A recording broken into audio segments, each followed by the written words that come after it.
Sejam muito bem-vindos, meus queridos irmãos e minhas queridas irmãs, ao Evangelho desta sexta-feira, dia 20 de setembro.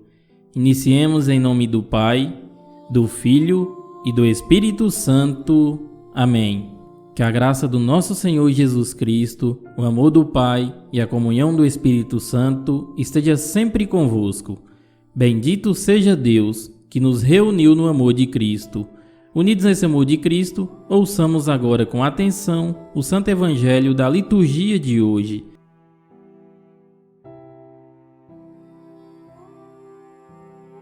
Evangelho de Jesus Cristo segundo Lucas, capítulo 8, versículo do 1 ao 3. Naquele tempo, Jesus andava por cidades e povoados, pregando e anunciando a boa nova do reino de Deus. Os 12 iam com ele, e também algumas mulheres, que haviam sido curadas de maus espíritos e doenças. Maria, chamada Madalena, da qual tinha saído 7 demônios. Joana, mulher de Cusa, alto funcionário de Herodes. Susana e várias outras mulheres que ajudavam a Jesus e aos discípulos com seus bens que possuíam. Palavra da salvação. Glória a vós, Senhor. Bem, meus queridos irmãos e minhas queridas irmãs, assim como Jesus chamou a Pedro e aos outros discípulos que o seguiam, Jesus também tinha um grupo de discípulas, formado de mulheres que o seguiam por 2 motivos. Primeiro, eram mulheres que foram curadas por Jesus. Em sinal de gratidão, o seguiam para ajudá-lo em sua caminhada, pois eram mulheres ricas. Vejam que uma delas era nada mais nada menos que a Joana, mulher de Cusa, procurador de Herodes. O segundo motivo dessas mulheres seguirem Jesus é que a situação da mulher naqueles tempos era de grande humilhação, inferioridade e discriminação por parte dos homens, não havendo nenhuma consideração de igualdade entre marido e mulher. Muito pelo contrário, a mulher servia apenas para procriar. Jesus, como era contra todo tipo de discriminação e preconceito, defendia a igualdade da mulher em relação ao seu marido. Mas um motivo de gratidão daquelas mulheres para seguir o Mestre e o ajudar em sua caminhada. Assim, o grupo das discípulas de Jesus estava ligado a ele por laços de afeto e gratidão. Não se tratava de fãs nem de paquera, como alguém possa pensar. Jesus aceita essa colaboração do grupo feminino, vendo isso de uma forma sadia e como uma ajuda muito bem-vinda. E essas mulheres são tratadas em pé de igualdade com os discípulos. E sua tarefa consistia em prestar assistência a Jesus com os seus bens e assim aliviá-lo de certas preocupações materiais, inevitáveis para qualquer ser humano. Comparando aquelas mulheres com as de hoje, percebemos que todo extremismo acarreta uma situação oposta.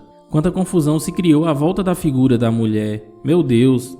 Essa confusão a respeito de Maria Madalena, bem como tantas outras do seu tempo, pode ter muitas causas. Uma delas pode ser uma leitura muito rápida dos textos bíblicos. O mesmo exemplo da pouca importância que se dá da memória do discipulado das mulheres. Até pode ser que a intenção tenha sido a de buscar na figura de Madalena, por exemplo, como uma pecadora arrependida um apelo à conversão, mostrando como todos os pecados podem ser perdoados quando a pessoa se arrepende.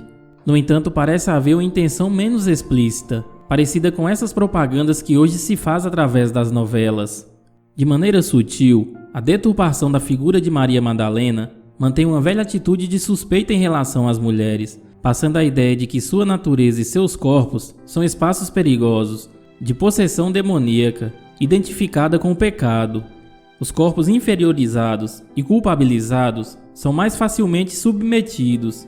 Dessa maneira, a discípula fiel, que acompanhou Jesus durante sua vida pública, a amiga e companheira que esteve presente na crucificação e que permaneceu diante do túmulo, aquela que fez a maravilhosa experiência da ressurreição, podendo afirmar com toda convicção, viu o Senhor, foi transformada em pecadora arrependida. Mesmo que essa deturpação da figura de Maria Madalena não fosse muito consciente, ela é um desvelamento do medo que o diabo tem de perder o poder. Se a tradição da discípula e apóstola permanece, haveria o perigo de que as mulheres descobrissem a sua importância nas origens do cristianismo e se sentissem animadas a assumir com autoridade, dignidade e pleno direito seus espaços de reflexão, decisão e também no ministério ordenado das igrejas cristãs.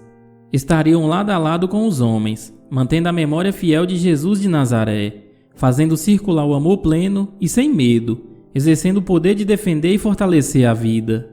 Para constatar a situação de inferioridade da mulher em relação ao homem, gerou-se um movimento de libertação feminina, que, analisado nos mínimos detalhes, resultou em um movimento de desvalorização feminina. Isto porque libertação feminina não pode ser interpretada como libertinagem feminina. Constantemente vemos garotas dizendo e gritando palavrões pela rua. Certamente isso não é libertação feminina, mas sim desvalorização da menina. Por outro lado, ser livre não é ser promíscua, não é fazer o que lhe vem na cabeça. Ser livre não é fugir do casamento, fugir de construir uma família e botar filhos no mundo sem pensar nas consequências. Não tenho nada contra essas meninas que agem assim, pois elas não têm culpa, pois são vítimas de uma mídia que ensinou que liberdade da mulher significa vulgarizar a mulher. A mulher não tem de ser submissa, nem deve ser vista como objeto de prazer ou de procriação, mas precisa se valorizar e ser valorizada pela sociedade. Precisa ser tratada em pé de igualdade pelos homens. Mãe solteira não pode ser discriminada, pois são nossas irmãs em Cristo e precisam ser acolhidas, orientadas e, se possível, evangelizadas. Desse jeito, estamos dando à mulher o valor que ela merece, assim como nós gostaríamos que fosse tratada a nossa mãe. E não nos esqueçamos que sempre atrás de um grande homem está sempre uma grande mulher. Pai, reveste-me do amor e da fidelidade necessárias para ser servidor do reino de Deus, que eu demonstre meu reconhecimento a Ti, colocando minha vida a serviço do meu próximo. Reflita sobre isso, meus irmãos. Que todos vocês tenham uma sexta-feira abençoada por Deus.